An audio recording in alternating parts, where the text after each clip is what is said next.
Assalamualaikum warahmatullahi wabarakatuh. Alhamdulillahi rabbil alamin wa bihi nasta'inu ala umurid dunya waddin. Asyhadu an la ilaha illallah wa asyhadu anna Muhammadan abduhu wa rasuluh. Allahumma salli ala sayyidina Muhammad wa ala alihi wa sahbihi ajma'in. Amma ba'd. Faqad qala Allah subhanahu wa ta'ala fi kitabil karim. Bismillahirrahmanirrahim. A'udzu billahi minasyaitonir rajim. Bismillahirrahmanirrahim. Ya ayyuhalladzina amanu taqullaha haqqa tuqatih wa la tamutunna illa wa antum muslimun. Wahai orang-orang yang beriman, bertakwalah kalian kepada Allah dengan sebenar-benarnya takwa, dan janganlah kalian mati kecuali dalam keadaan beragama Islam. Wa qala idzan bismillahirrahmanirrahim. Ya ayyuhalladzina amanu dukhulu fis-silmi kaffatan wa la tattabi'u khutuwatis syaitan innahu lakum aduwwum mubin. Wahai orang-orang yang beriman, masuklah engkau ke dalam Islam secara sempurna, dan janganlah engkau ikuti langkah-langkah setan, karena sesungguhnya setan itu musuh yang nyata bagi kalian. Wa qala idzan bismillahirrahmanirrahim. Innallaha wa malaikatahu yusalluna 'alan nabi. Ya ayyuhalladzina amanu sallu 'alaihi wa sallimu taslima. Sesungguhnya Allah dan para malaikatnya bersalawat kepada Rasulullah Muhammad sallallahu alaihi wasallam, maka wahai orang-orang yang beriman, bersalawatlah kalian kepada Rasulullah dengan sebaik-baik salawat. Shadaqallahul adzim. Maha benar Allah dengan segala firman-Nya. Ibu bapak, saudara-saudara sekalian yang saya hormati. Usia 6 bulan dalam kandungan, bapaknya sudah wafat. Setelah dilahirkan, baru 2 hari bersama ibunya, dibawa ke kampung untuk disusui oleh ibu susunya, Halimatus Sa'diyah, selama 4 tahun. Usia 4 tahun, beliau kemudian diambil kembali oleh ibunya ke Mekah, dan pada saat usia beliau 6 tahun, beliau ibunya mengajaknya untuk ziarah ke makam almarhum bapaknya. Dari Mekah, waktu itu namanya Hijaz, kemudian ke Yastrib, yang sekarang kita kenal Madinah. Setelah pulang dari ziarah kubur di sebuah desa yang bernama Desa Abwa, wafat ibunya usia 6 tahun. Kemudian melanjutkan perjalanan bersama pembantunya, budaknya waktu itu, melanjutkan ke Mekah. Sampai di Mekah diambil oleh kakeknya.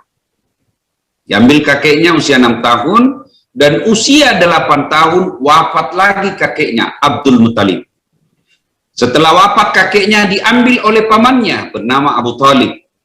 Dipelihara oleh pamannya, dan pada usia 12 tahun, beliau sudah ikut perang. Waktu itu bukan perang agama, tapi perang antar suku. Dan tugas beliau pada saat itu adalah mengumpulkan anak-anak panah. Usia 13 tahun, beliau mulai berdagang. Dagangnya dari Mekah ke Syam. Bapak bisa bayangkan, Makkah ke Syam waktu itu, jangan berpikir naik mobil, apalagi naik pesawat. Naik apa pada saat itu berdagangnya? Antar negara, melewati padang pasir, tidak ada tumbuhan, padang pasir, tidak ada sungai yang bisa dilewati untuk singgah minum. Padang pasir, naik onta, usia 13 tahun. Di usia beliau kemudian 25 tahun, beliau kemudian menikah dengan seorang janda bangsawan Makkah yang lebih tua dari beliau, dan dua kali janda, dan menikah dengan Siti Khadijah. Siti Khadijah kemudian memberikan 6 anak beliau. Tapi dari 6 anak beliau ini kemudian ditambah lagi 6 anak beliau, 5 wafat usia muda, dan hanya 1 yang beliau mendapatinya sampai menjadi nabi. Kemudian ada anak beliau yang terakhir namanya Ibrahim, wafat pula anaknya. Jadi 7 anak Rasulullah Muhammad SAW, 6 diantaranya dilihat mata kepala anaknya wafat di usia muda. Usia 40 tahun menjadi nabi dan rasul. Setelah nabi-nabi diangkat menjadi nabi dan rasul, cobaan dan tantangan kehidupan semakin kencang. Dimusuhi, diancam untuk dibunuh. Siapa yang mengusirnya dari kampung halamannya? Bukan orang lain, tapi keluarga dekatnya. Salah satu diantaranya adalah Abu Lahab dan istrinya. Menteror secara fisik, menteror secara mental, diusirnya dari kampung halamannya setelah kemudian pindah ke Madinah. Sampai di Madinah, apakah beliau selesai masalah dalam hidupnya? Makin banyak lagi masalah dalam hidup beliau. Perang demi perang dia lalui. Bahkan dalam rumah tangga, beliau pernah difitnah Aisyah radhiyallahu anha selingkuh. Dalam keuangan rumah tangga, beliau termasuk orang yang miskin. Sehingga beliau pernah, Hasan Hussein cucu beliau kelaparan sampai pucat karena 3 hari 3 malam cuma minum air zam-zam dan berapa cubitan roti. Baginda Muhammad sallallahu alaihi wasallam, manusia kekasih Allah, ibadahnya tidak ada yang melebihi ibadahnya di sini. Tidak ada. Tiap malam tahajud, Senin Kamis beliau puasa, tidak pernah bicara kasar, tidak pernah ngambil hak orang lain, tidak pernah menyakiti orang. Tapi apakah hidup beliau mulus? Apakah hidup beliau tidak ada cobaan? Cobaan demi cobaan beliau hadapi. Tapi alhamdulillah, dalam tekanan dan penderitaan hidup seperti itu, tidak pernah saya mendapati informasi Nabi galau, Nabi stres, Nabi update status, berhenti jadi Nabi dan Rasul. Nabi katakan, deh capeknya jadi Nabi, berhenti saya, angkat tangan, Tuhan saya pensiun jadi Nabi. Tidak pernah. Rumah beliau kecil, begitu kecilnya, digambarkan dalam hadis, beliau kalau sholat berjamaah dengan istrinya, kaki beliau menyentuh kepala istrinya.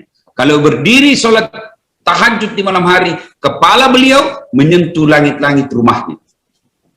Tapi dalam keterbatasan rumah kecil seperti itu, tidak pernah kita mendengarkan Nabi stres. Beliau makan dari bibirnya mengucapkan, baiti jannati, rumahku laksana surga bagiku. Penderitaan dan penderitaan. Mana ada manusia yang diciptakan seperti cintanya Allah kepada hamba ini. Coba lihat, dalam kehidupan sehari-hari, hampir seluruh nama-nama Allah, di sampingnya pasti ada nama Muhammad sallallahu alaihi wasallam.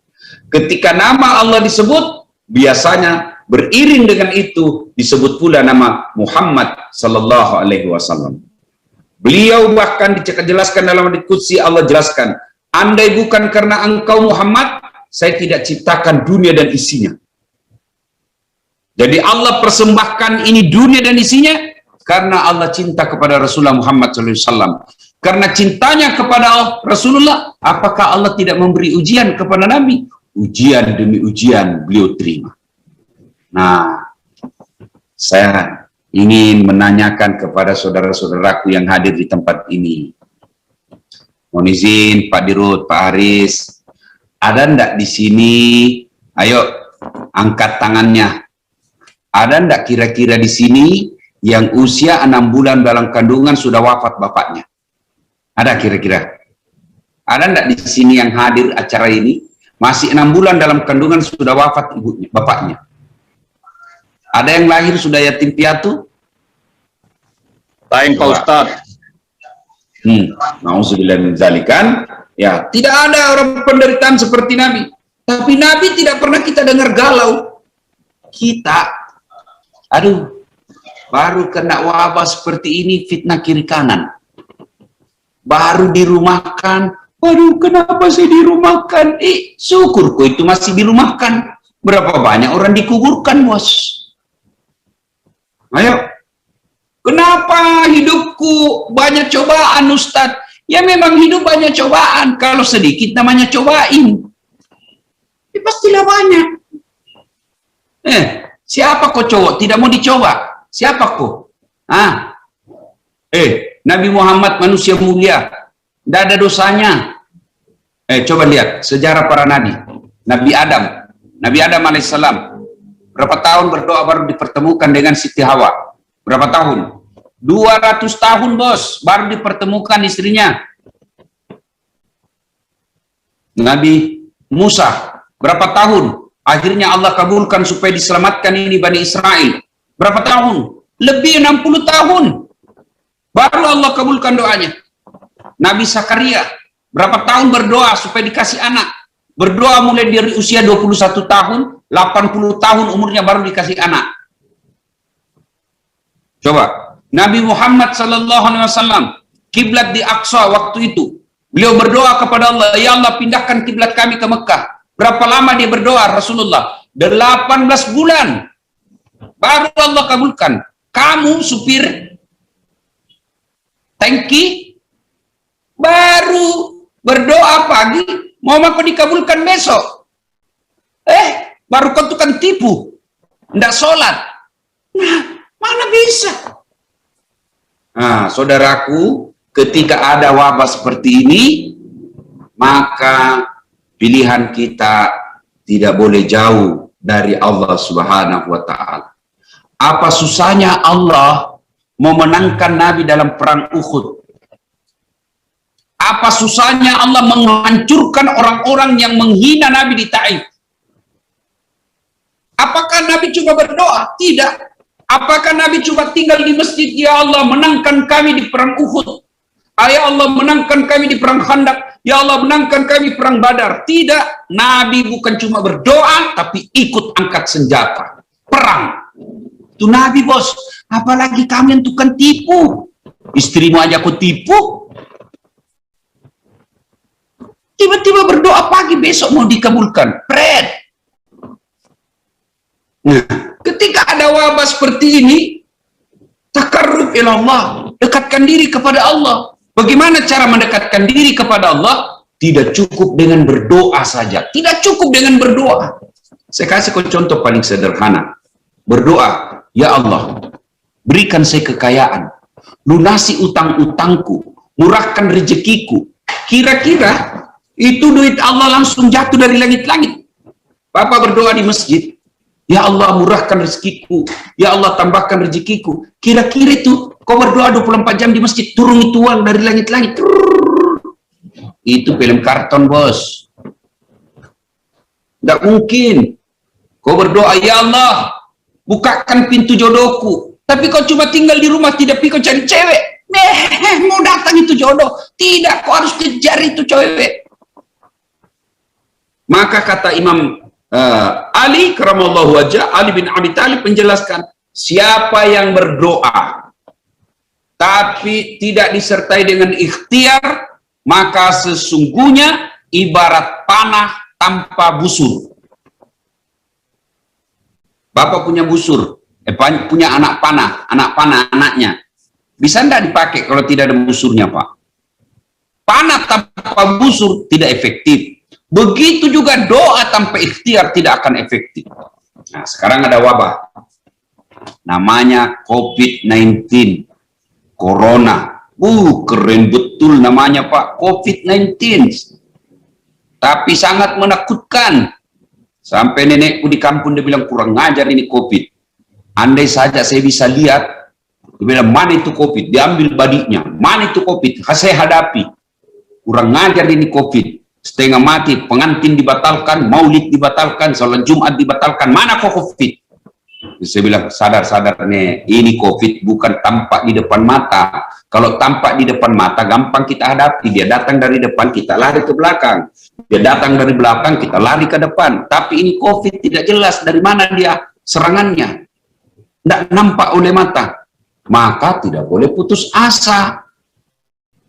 Nah, berdoa kita, doanya wa'afiatan fil jasadi. Ya Allah, berikan kami afiat, lindungi kami dari wabah ini. Tapi bos, tidak cukup hanya berdoa. Tidak cukup hanya tinggal di masjid minta kepada Allah. Tidak cukup hanya minta talam tahajud. Tidak. Caranya kata Nabi, ikhtiar kok.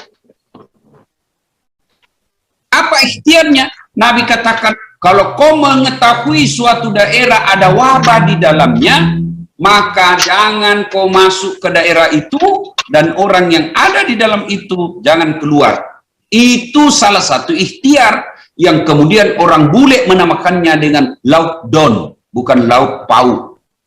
Lockdown. Nah itu Nabi sudah dapat, itu sudah lama, itu Nabi tahu. Cuma orang bule yang amalkan. Kita lockdown setengah-setengah. PPKM, pelan-pelan kami mati.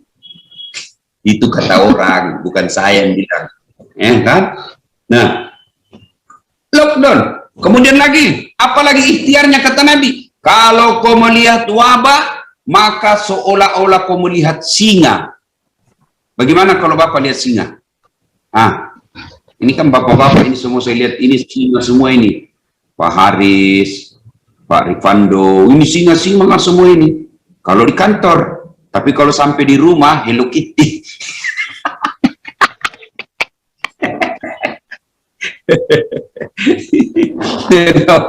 Kata Nabi, kalau kau melihat wabah, lihat seolah-olah kau melihat singa. Ya, kalau Bapak, Pak Hairul Ilmi, Pak Hairul, kalau Pak Hairul lihat singa, apa yang Bapak lakukan? Apa Bapak pergi, hai guys? Enggak, apa? Lari kita Pak. Begitu juga dengan wabah ini. Begitu Bapak lihat wabah, tidak boleh mendekat, tapi larilah seolah-olah melihat singa. Itu ikhtiar semua. Nah sekarang ada wabah namanya COVID-19. Nah kajian ilmu menjelaskan ilmunya bahwa wabah ini masuk dari 3 pintu. Pertama, hidung. 2, mata. 3, mulut. COVID tidak masuk dari lubang ketek, tidak masuk dari lubang pusat, dia masuk dari 3 lubang ini. Maka disuruh kau pakai masker. Gini, pakai masker. Lihat ini Pak sopir, yang selalu pakai, pakai masker. Dele, saya pakai masker Ustaz. Betul kau pakai masker, tapi kau begini, bos. COVID tidak masuk dari dagumu, tidak perlu kau tutup dagu. Itu ikhtiar sebelum dapat vaksin. Sekarang alhamdulillah dapat vaksin. Maka cara paling jitu untuk terhindar dari COVID ini adalah meningkatkan kekebalan tubuh. Bagaimana cara meningkatkan kekebalan tubuh? Satu di antaranya adalah vaksin. Jadi vaksin ini bukan melawan COVID, tapi meningkatkan kekebalan tubuh. Sebab vaksin itu, sebab COVID ini hanya bisa dilawan dengan kekebalan tubuh. Untuk kekebalan tubuh yang baik, maka kita harus vaksin. Suntik di kiri. Ada yang bilang begini, vaksin tidak vaksin Ustadz, pasti mati. Kalau begitu jangan kau juga makan, karena makan tidak makan, pasti kau mati. Itu apa kau makan? Mati kau juga. Ngapain kau makan? Makan tidak makan, pasti kau mati. Kalau gitu, jangan kau bilang vaksin tidak vaksin, pasti mati. Bos, mati itu bukan soal vaksin. Mati itu karena ajalmu tiba. Lalu untuk apa vaksin? Agar kita punya daya tahan tubuh yang baik. Supaya punya daya tahan tubuh yang baik, kita harus vaksin. Kalau sudah daya tahan tubuh baik, maka meskipun Anda kena COVID, meskipun Anda masuk itu COVID di tubuhmu, dia tidak akan membawa dampak yang kritis, sehingga kamu harus kolap masuk rumah sakit. Iya, kalau masuk rumah sakit masih sedia, alhamdulillah. Tapi kenyataan sekarang ini belajar dari Jakarta, rumah sakit penuh, akhirnya masyarakat diminta isolasi mandiri di rumah. Kalau isolasi mandiri di rumah dan tidak didampingi tenaga kesehatan, tiba-tiba kau tidak bisa bernapas. Wabillahi taufiq wal hidayah. Tuh, habis. Dia bilang, Ustaz, kenapa kau selalu kampanye vaksin? Karena saya merindukan tablik akbar lagi yang kita sampai satu lapangan hadir. Karena saya merindukan sholat berjamaah kaki rapat. Karena saya merindukan salat Jumat. Saya merindukan bersilaturahmi di warkop. Saya merindukan datang ke orang tua, saya peluk dan saya cium. Maka saya merindukan semua itu. Dan caranya supaya cepat kita tergabung kembali dengan masa-masa sebelum COVID. Maka menurut ilmu pengetahuan, yuk vaksin. Kalau vaksin 80% penduduk suatu negeri, maka insya Allah kita memiliki yang namanya herd immunity. Artinya kekebalan bersama. Mana buktinya? Lihat Eropa, baru-baru piala Eropa. Cuma sayang kalah kesebelasan idolaku. Toh? Mereka pergi nonton, nggak pakai masker lagi. Kenapa? Karena mereka sudah terbentuk kekebalan bersama. Kita masih banyak yang kepala batu. Ini vaksin Ustaz, sudah vaksin, kena stroke begini. Bukan gara-gara vaksin, jangan kau termakan hoax. Dia yang takut suntik, kan banyak orang bukan tidak mau vaksin karena takut suntik. Bukan karena takut vaksin, takut suntik. Karena takut suntik atau takut vaksin, maka dia carilah berita yang membenarkan otaknya. Hati-hati Pak di medsos. Di medsos ini masih banyak berkeliaran cebong kampret yang tidak rujuk. Cebong kampret ini, apa yang dikatakan cebong dihantam sama kampret. Apa yang dikatakan kampret diserang sama cebong. Jokowi sama Prabowo sudah akur, men. Ngapain masih itu terus kau urus? Pendukung Habib Rizik, kami cinta Habib Rizik, tapi tolong jangan karena kebencianmu terhadap pengadilan Habib Rizik, kamu sembrono hidup dan tidak percaya ada vaksin. Coba, kalau seluruh umat Islam tidak percaya vaksin, maka kalian kena COVID. Siapa yang mati? Mayoritas penduduk Indonesia ini Muslim. Kalau banyak yang tidak percaya kalian, maka yang paling banyak orang Islam mati. Maka saudaraku, boleh kamu benci di rezim, boleh kau tidak senang ini, kau punya ini gaya hidupnya ini pemerintah. Memang juga saya tidak senang. Pemerintah pergi cari obat di apotik. Ngapain kau pergi cari di apotik? Kau telepon saja itu menterimu, produk kau itu. Tapi meskipun kau benci dengan rezim ini, kau tidak puas dengan rezim ini, tidak berarti membuat dirimu abai dalam menjaga kesehatan. Saya tidak senang ketika melihat perlakuan cara penanganan COVID ini oleh pemerintah, tidak disiplin, tidak menyatukan, tapi tidak berarti saya harus abai dalam protokol COVID. Saudaraku, saya dapat informasi karyawan, staf, pekerja dari apakah namanya di kantor Elnusa ya, mana itu tadi? Elnusa Petrofin, Ustaz. Ya itu. Nah, saya dengar masih banyak yang tidak mau vaksin. Saya alhamdulillah sudah vaksin satu keluarga. Pegawai-pegawai saya di kantor saya juga sudah vaksin. Alhamdulillah sehat walafiat. Tidak ada masalah. Alhamdulillah. Bapak Majelis Ulama itu orang-orang cendekia dan tahu dosa, Pak. Tidak mungkin dia berikan halal itu vaksin kalau memang membunuh umat Islam. Tidak mungkin. Mereka bukan orang tidak punya hati nurani itu Majelis Ulama. Mereka bukan orang yang tidak punya dosa. Mereka yang tidak memikirkan proyek itu di dalam Majelis Ulama. Tidak. Tidak mungkin mereka merekomendasikan halal ini vaksin kalau memang menyesatkan. Tidak mungkin, Pak. Mereka tahu dosa. Kalau politisi saya tidak percaya, Pak. Tapi Majelis Ulama tidak mungkin mau membiarkan kita hancur. BP POM itu kumpulan ribuan orang di dalam. Tidak mungkin satu anak bangsa yang tidak mikirkan di situ. Tidak mungkin. Kalau ada yang satu di dalamnya BP POM 1, 2, 3 orang jahat, bisa jadi. Tapi tidak mungkin semuanya jahat. Dan tidak mungkin yang mengatakan ini vaksin aman kalau memang ini merusak bangsa kita. Percaya saudaraku, vaksin ini untuk sementara, inilah jalan keluar yang terbaik buat kita. Dan saya alhamdulillah, kalau saya pun mati gara-gara vaksin, saya anggap mati syahid. Misal saya mati gara-gara vaksin, lalu heboh, viral, lalu diteliti kembali efek vaksin itu, maka vaksin itu kemudian dia pelajari kembali. Matiku, mati penuh makna karena orang akan mengkaji kembali akibat dari vaksin itu. Manfaat hidup saya. Kalian tidak usah cemas lah. Inilah pilihan yang terbaik untuk sementara ini. Untuk sementara ini pilihan yang terbaik sambil tetap protap. Nah, ada yang bilang, Ustadz, sudah vaksin masih ada kena COVID. Betul 100%. Itu kawan saya juga begitu. Bahkan dia 2 kali kena COVID. Awal-awal COVID kena dia COVID.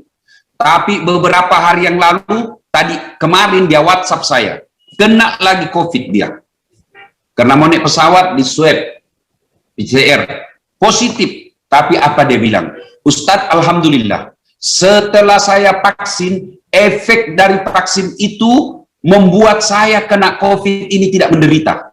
Dibanding saya kena pertama yang sebelum saya vaksin, 8 hari saya demam. 5 hari hilang penciuman saya. Selama saya sakit, makan tidak ada saya rasa, tidak ada enak. Pusing, sakit kepala berhari-hari. Tapi sekarang setelah saya dinyatakan positif sebab saya sudah vaksin, alhamdulillah penciuman saya normal, makan saya enak, cuman saya demam semalam, setelah itu sembuh. Alhamdulillah. Maknanya Bapak kalau kena vaksin, kalau sudah vaksin, kena COVID, efeknya tidak separah dengan kalau tidak vaksin. Itu yang kita harapkan. Maka saudara-saudara sekalian, tidak usah cemas. Selain berdoa, ya Allah, lindungi saya dari penyakit ini, lindungi dari COVID ini. Tidak cukup hanya itu, tapi harus ada ikhtiar. Ikhtiarnya adalah pakai masker, jaga jarak, hindari kerumun, pola hidup sehat, jaga imun. Nah, ini ibu-ibu ada yang hadir di sini kan? Kalau suamimu mau bagus imunnya, jangan kau suka periksa HP-nya. Karena itu kalau diperiksa juga HP itu juga membuat imun kita tertekan. Nah, ya. Nah, kemudian Bapak Ibu sekalian, yang paling penting lagi segera vaksin. Saya di Makassar lagi menggalakkan 2 hari ini, makanya singkat saja saya ceramah karena ada janji saya dengan Kapolda pukul 10 ini. Nah, kita sosialisasi vaksin. Alhamdulillah di Makassar sejak kemarin saya punya program 10.000 vaksin untuk Kota Makassar. Alhamdulillah belum dieksekusi sudah habis pendaftar, 10.000 sudah daftar. Nah, coba bayangkan kalau 10.000 yang sudah vaksin itu tiba-tiba ada yang kena dan meninggal, ya kok itu Ustadz sudah vaksin meninggal? Ya pastilah tidak mungkin dalam 10.000 orang itu tidak ada yang tiba ajalnya. 10.000 itu bukan orang sedikit. Di kampungku saja cuma 1.000, setiap bulan ada yang meninggal. Apalagi 10.000. 10.000 pastilah ada yang tiba ajalnya. Bukan karena vaksin, tapi tiba ajalnya. Orang Bugis bilang, letuknya jalanna, narapi ngewetuna mate. Artinya. Bukan karena vaksin, tapi memang sudah tiba ajalnya. Nah, Bapak Ibu Saudara-saudara sekalian, doa penting, ikhtiar juga sangat penting.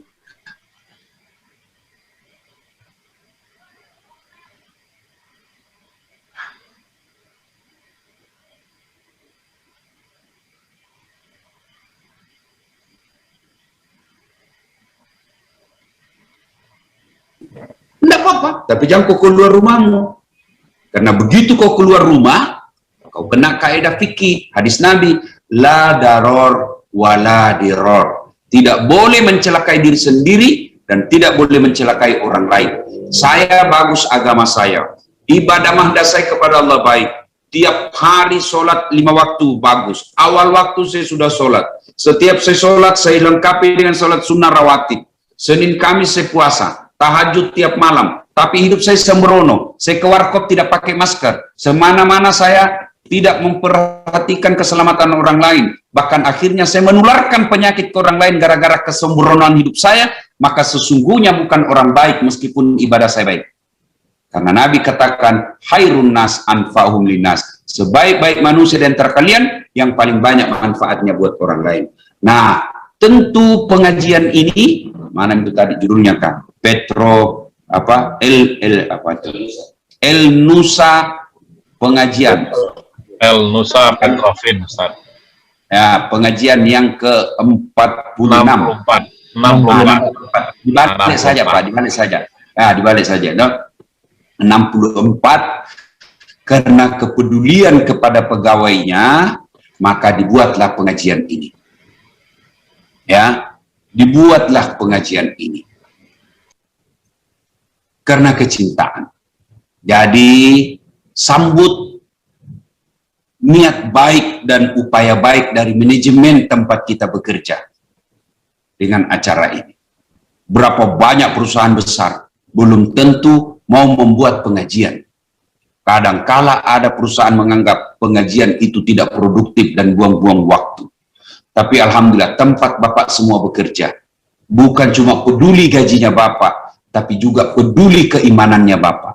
Karena biar Bapak punya deposito banyak, tapi imanmu tidak bagus, hidupmu paling enak di dunia 60-70 tahun. Tapi masuk ke kubur, kasambut baik ini.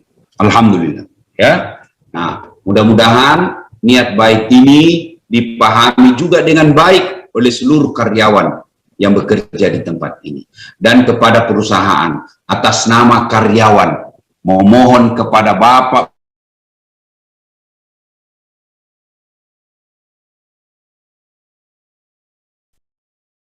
pengambil keputusan. Bagi-bagi. Kalau selalu dibagi untungnya itu perusahaan, maka karyawan akan menjadi pelindung dan penyelamat perusahaan kita. Percaya itu. Ya, pegawai, karyawan, perusahaan, manajemen, sebuah diri, kata Nabi, seperti badan ini. Apabila satu sakit, yang lain ikut merasakan. Tangan kanan sakit, tangan kiri menggaru. Tangan kiri yang gatal, tangan kanan yang bagaru. Begitulah mestinya perusahaan ini dengan manajemen dan pegawainya. Jangan ada sakwa sangka, jangan ada sangka buruk. Berbaik sangkalah dalam perusahaan ini, karena perusahaan inilah tempat Bapak Ibu mencari nafkah. Dan baik-baiklah kepada manajemen, karena Bapak bisa survive perusahaan, karena ada pegawai yang bisa bekerja. Karena biar hebat modal kalau tidak ada pegawai, bagaimana? Biar hebat pegawai kalau tidak ada yang mau pekerjakan, tidak. Saya kasih contoh, saya Das Atlati, hebat. Apa saya hebat? Bukan, karena saya punya penonton. Biar 2 jam saya berapi-api ceramah, di masjid hebat saya ceramah, tapi tidak ada yang nonton. Lewat orang, sudah lama itu sakit pada saat. Nah, begitulah hidup. Kita saling membutuhkan. Perusahaan membutuhkan karyawan, karyawan membutuhkan perusahaan, maka begitu cara pandang kita saling membutuhkan. Kalau cara pandang kita saling membutuhkan, maka tidak ada pelecehan dan meremehkan di antara dua belah pihak ini. Terima kasih. Saya berdoa kepada Allah Subhanahu wa taala, mudah-mudahan perusahaan ini selalu berkah.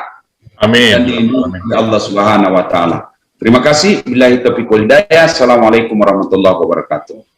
Waalaikumsalam warahmatullahi wabarakatuh. Terima kasih banyak Ustadz, banyak masukan dan harapan yang tadi disampaikan. Mudah-mudahan ini memberikan pencerahan bagi kita semua Ustadz, terutama perwira El-Nusa Petrofin. Jika diizinkan Ustadz, masih ada waktu kalau Ustadz ya untuk satu boleh atau tanya dua pertanyaan ya. Baik, silakan. Bagi kawan-kawan yang ingin bertanya, dipersilakan. Bisa dibuka ininya, mic-nya. Oke, Pak Lupus Mahendra. Dulu waktu saya SMA ada film namanya Lupus. Judulnya Lupus, lupa pulang sekolah. Oke, ada. Dari kantor manajemen ada yang mau disampaikan? Ada yang bertanya? Silakan. Baik. Ini ada yang pertama, Ustaz. Saya bacakan aja, Ustaz. Ya. Yang pertama ini mungkin dalam bahasa ini, Ustaz, ya, dalam bahasa Indonesianya, bagaimana hukumnya kalau vaksin tersebut ada kandungan zat haram, Ustaz? Ini bagaimana? Dari kecil kita sudah paham bahwa daging babi hukumnya halal ketika kondisinya darurat. Pernah kan keluar fatwa MUI, ada vaksin yang diyakini, saya lupa namanya vaksin itu, yang di hasil risetnya vaksin tersebut mengandung unsur babi, tapi halal digunakan. Kenapa halal? Karena dia telan karena darurat, dia menjadi obat. Jelas. Kalau darurat, skalanya yang haram bisa jadi halal. Kalau kondisi darurat. Jelas. Muhammad Ibnu, ada yang mau tanya, Bos? Oke, silakan. Ya. Muhammad Ibnu atau Munandi Badas? Yang raise hand silakan itu. Ya.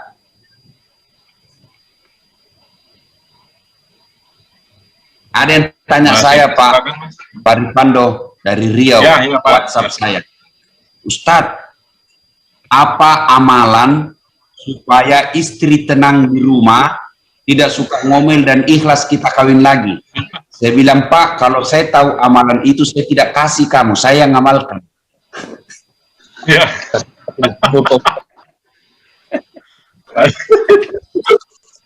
Jangan cari amalan begitu, susah. Pak Guru Toki Pak istri. Yang ketujuh, Pak, ya. Izin Ustaz. Ya, silakan. Kalau ada yang mau bertanya dan itu sifatnya rahasia pribadi, tidak enak ditanyakan di sini, boleh japri ke saya. 01 21 2-nya 5 kali 98. 081 21 2 2 2 2 98.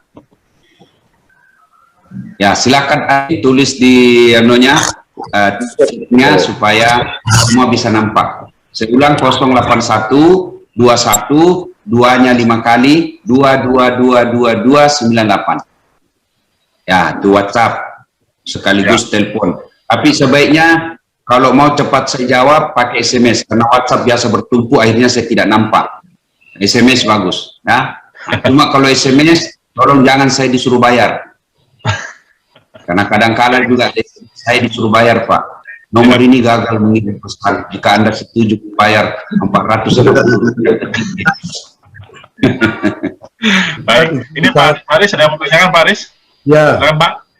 Baik, Assalamualaikum Ustaz. Waalaikumsalam, Pak Dirut. Ya, Pak Ustaz, barangkali bisa diinfokan hadis-hadis dari Rasulullah yang terkait mengenai pengobatan terkait menghadapi atau perilaku-perilaku dan pengobatan terkait untuk menghadapi wabah seperti ini. Barangkali ada bisa sampaikan kepada kami, Pak Ustadz. Terima kasih. Ya, yang paling populer itu Pak Dirut, yang paling populer itu yang tadi dua, bahwa kalau kau melihat suatu wabah di dalam kampung, jangan kau masuk, jangan kau keluar. Itu pertama, itu yang kemudian kita kenal dengan lockdown. Yang kedua, jika kau mengetahui suatu negeri ada wabah, seolah-olah kau melihat singa. Nah, seolah-olah melihat singa. Itu dua, itu yang paling populer. Kalau soal amalan ada saya dari hasil guru saya juga memberi, tentu kumpulan dari hadis yang dipelajari. Kemudian ini amalan ini namanya ru'ya diri, mengobati diri. Nah, ini bagus juga bukan hanya untuk orang COVID, tapi kita untuk mengobati penyakit jasmani dan rohani. Itu pertama, selesai sholat maghrib, Bapak sambil nunggu Isya itu membaca Al-Fatihah 40 kali berturut-turut.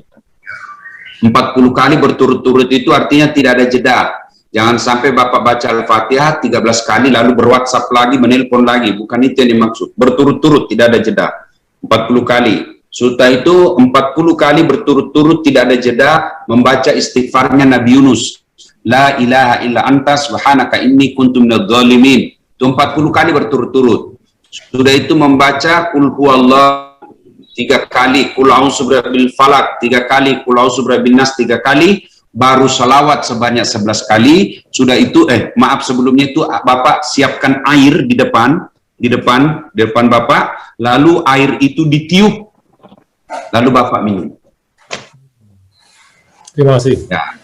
Nah, itu saya berikan beberapa orang yang kena COVID, amalan ru'ya diri, namanya mengobati dengan diri kita sendiri yang mengobatinya. Maka alhamdulillah dari semua yang saya kasih itu tidak ada yang sakaratil maut. Ya, tentu obat ini hanya jalan, selebihnya adalah kuasa Allah Subhanahu wa taala. Baik. Wallahu a'lam bishawab. Terima kasih Ustaz. Ya, terima kasih. Saya cukup sampai di sini Pak, karena saya ada acara pukul 10. Saya persilakan Bapak Ibu yang mau bertanya, silakan disampaikan di nomor saya itu. Itu nomor pribadi saya tidak punya admin, saya tidak punya manajer. Silakan langsung sampaikan ke nomor itu, 24 jam aktif. Silakan, ya. Mudah-mudahan ada manfaat. Sebelum kita akhiri, mari kita berdoa. Kita awali dengan mengirimkan suratul Fatihah kepada Rasulullah Muhammad. Khasiat dan utamanya kita ikhlaskan untuk saudara-saudara kita, teman-teman kita wafat karena COVID. Mari ingat nama mereka, kita kirimkan Fatihah. Ila hadatin Nabi Mustafa Muhammad sallallahu alaihi wasallam, summa khususil ruhil almarhum almarhumah. Al-Fatihah.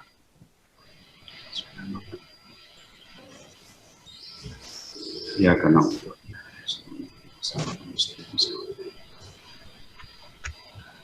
Amin. A'udzu billahi minasyaitonir rajim. Bismillahirrahmanirrahim. Allahumma shalli ala sayyidina Muhammad wa ala ali sayyidina Muhammad. Allahumma ghafir lil mu'minina wal mu'minat wal muslimina wal muslimat al ahya'i minhum wal amwat innaka sami'un qaribun mujibud da'wat wa qadiyal hajat. Ya Allah, Zat yang Maha membalas, balaslah segala kebaikan orang-orang yang telah mewakafkan waktu, harta dan ilmunya untuk kemajuan perusahaan ini. Angkat harkat dan martabatnya, wujudkan cita-citanya, bahagiakan keluarganya, dan jika kelak hadapkan dalam iman. Ya Allah, ya Rabbi, ya Karim, Zat yang melindungi segala hambanya. Di perusahaan ini kami bekerja dan mencari nafkah. Lindungi perusahaan ini, ya Allah. Rahmati segala penghasilannya, ya Allah. Lindungi dari orang-orang yang jahat dan selamatkan segala pegawainya, ya Allah. Ya Allah, ya Rabbi, ya Karim, Engkau yang Maha memberi rezeki. Di tempat dan perusahaan ini kami mencari nafkah. Jika rezeki kami masih terus lagi turunkan, jika masih dalam tanah munculkan, jika masih jauh dekatkan, jika masih sedikit cukupkan, dan yang penting ya Allah berkahkan. Amin. Rabbana la tuzigh qulubana ba'da idh hadaytana wa hab lana min ladunka rahmah innaka antal wahhab. Allahumma inna nas'aluka ridaka wal jannah wa na'udzubika min sakhatika wan nar. Rabbana atina fid dunya hasanah wa fil akhirati hasanah wa qina adzabannar. Subhana rabbika rabbil izzati amma yasifun wa salamun alal mursalin walhamdulillahi rabbil alamin. Terima kasih. Assalamualaikum warahmatullahi wabarakatuh.